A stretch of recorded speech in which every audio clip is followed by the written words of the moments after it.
Tu falou aí um pouquinho mais cedo que tu tem os teus planos ali na TV e tal.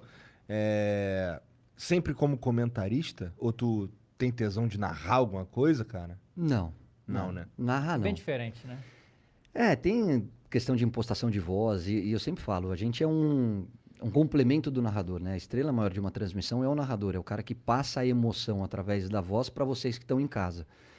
E não é fácil, é difícil, é bem complicado. E não tá dentro dos meus objetivos, não. Eu quero... Mas ser comentarista é brabo também, que é fácil de falar uma merda ali. Pelo menos eu fico vendo que assim, o caralho, maneira essa colocação que o cara fez. O Galvão, ele bota a maior pressão, né? Porque o Galvão começa a parada ali, ele fala, sei lá, o jogador tal tá mal, entendeu? E aí, o que você acha aí, que cara? você Tipo, acha? Tu, caralho, e agora, mané?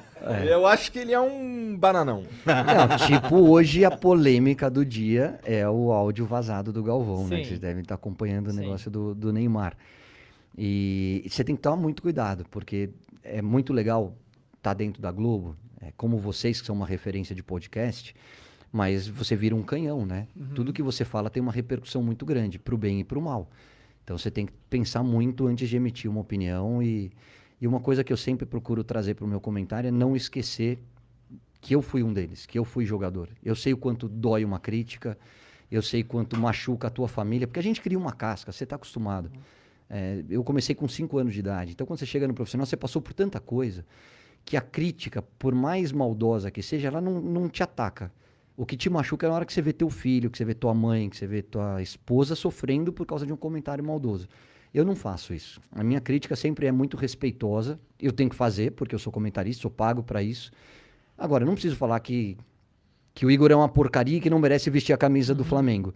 Eu posso dizer que hoje ele não está num dia bom e que talvez fosse importante uma substituição para mudar um pouquinho o jeitão de jogar.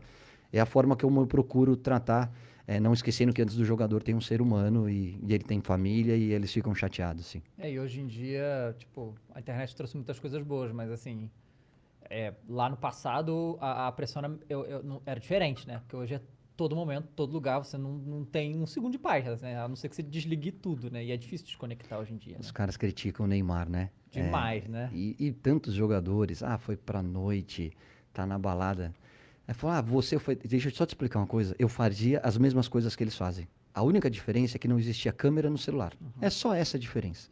A gente aprontava, a gente dormia tarde, a gente pegava a mulher, a gente às vezes discutia com o torcedor. É tudo igual.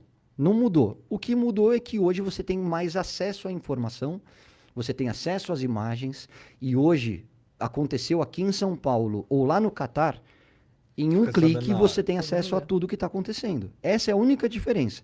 E aí existe uma mudança de comportamento que eu acho que os jogadores têm que ter noção da imagem que eles têm e do alcance que ela gera e tomar um pouquinho mais de cuidado. Mas esse cuidado, tu acha que passa por se privar mais ainda? Tipo, eu fico bolado com esse lance de nego pegar muito no pé do Neymar, porque o Neymar é a estrela que é e tal. Mas, pô, é meio desumano até, porque, porra, ele não faz nada da vida dele, ele é obrigado a ser uma máquina de jogar futebol. Então, assim, pra ele tomar mais cuidado, acho que só se privando mais ainda da vida pessoal. Então tem uma linha aí difícil pra caramba. Difícil. De o que que eu vou fazer aqui e correr o risco de me expor, ou não vou fazer nada e vou ser só uma máquina. Os caras enlouquecem também. Enlouquece. Só de trabalhar sem parar, tem que fazer alguma Você coisa. já conheceu algum jogador que fosse essa máquina, tipo assim, ele só joga bola e o foco dele total nisso e mais nada? Tem. Talvez o Cristiano Ronaldo hoje seja o grande exemplo disso. O Messi também. E aí eu acho que a comparação ela é um pouco maldosa.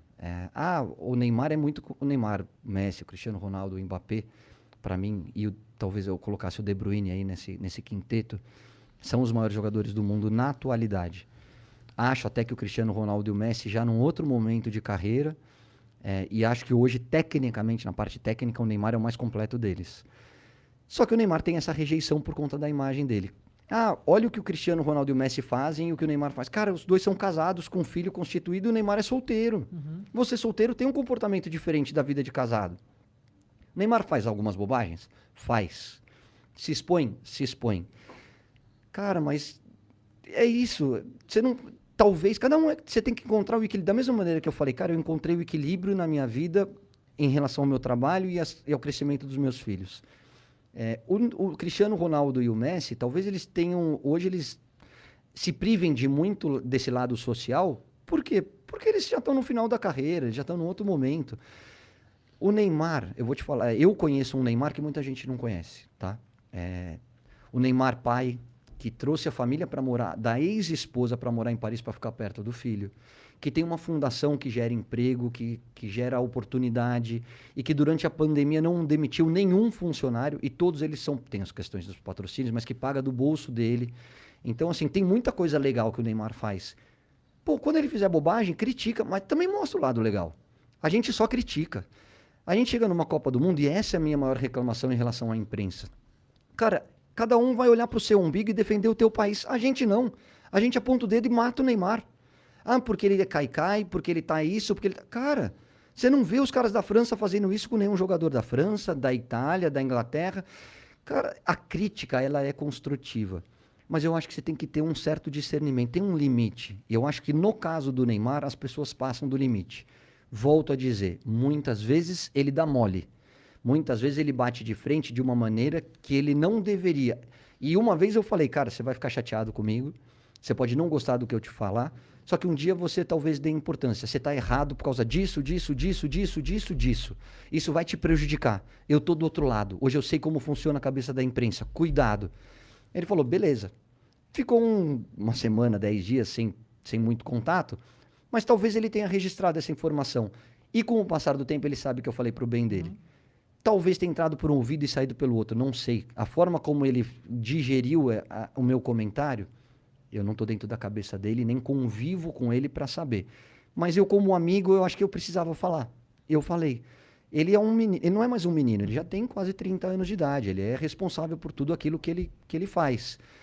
Eu só acho que a gente precisa entender um pouquinho mais esse outro lado. Eu não falo do extracampo. Eu não quero saber se ele foi para noite, se ele pegou duas ou três, se ele está no carnaval. Eu quero saber se dentro de campo ele está funcionando, ele está performando. Se ele está fazendo, o que ele faz fora de campo é problema dele. No domingo, teve jogo, né? Que inclusive ele não foi muito bem, né? Saiu uma entrevista dele, né? Falando que ele talvez a próxima Copa seja a última dele, né?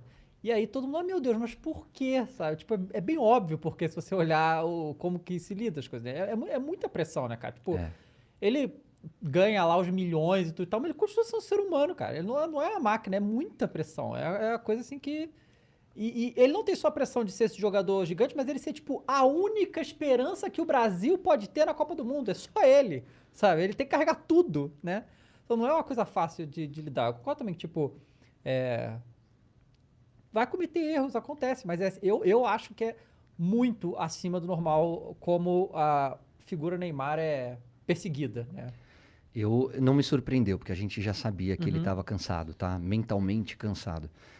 Externar isso dá essa repercussão toda, mas a gente sabe o quanto ele está incomodado com todas essas perseguições, principalmente... Eu sempre falo isso, o jogador sabe quando ele jogou mal. O Neymar saiu do jogo contra a Colômbia, ele sabe que ele não foi bem, ele sabe que ele tomou decisões erradas, ele sabe que ele joga muito mais do que ele jogou. A minha função como comentarista é dizer exatamente isso. O Neymar hoje não está bem. O Neymar hoje deveria ter sido substituído, mesmo que seja difícil tirar o craque do time, porque até o craque tem os seus dias ruins. Ponto. Mas a gente sabe como ele está cansado em relação a tudo isso que a gente está conversando, que são conversas de WhatsApp, enfim. O que eu gostaria muito é que a pandemia trouxesse um pouquinho mais de reflexão em relação a esse tipo de análise, entendeu? Que a gente olhasse com o mesmo carinho que a gente olha para Simone Biles, na hora que ela pede para não disputar tantas provas onde ela é a favorita de todas e gera uma discussão. Vamos olhar com esse mesmo lado humano para o Neymar também. Né? Vamos olhar para todos eles da mesma maneira, porque são atletas de altíssimo nível, estão entre os maiores de todos os tempos, recebem para isso, tiram proveito do talento deles, ninguém está falando que são coitadinhos, não é nada disso. Mas não vamos esquecer que antes do ser humano, antes do atleta, existe o ser humano. E que ele é passível de erro. Vai ter o dia ruim do Neymar, como teve o dia ruim do Messi, como teve o dia ruim do Cristiano. Todo mundo um dia falha. E aí, no dia da falha, tem aqueles que vão pisar na tua cabeça e aqueles que te derem a mão. Isso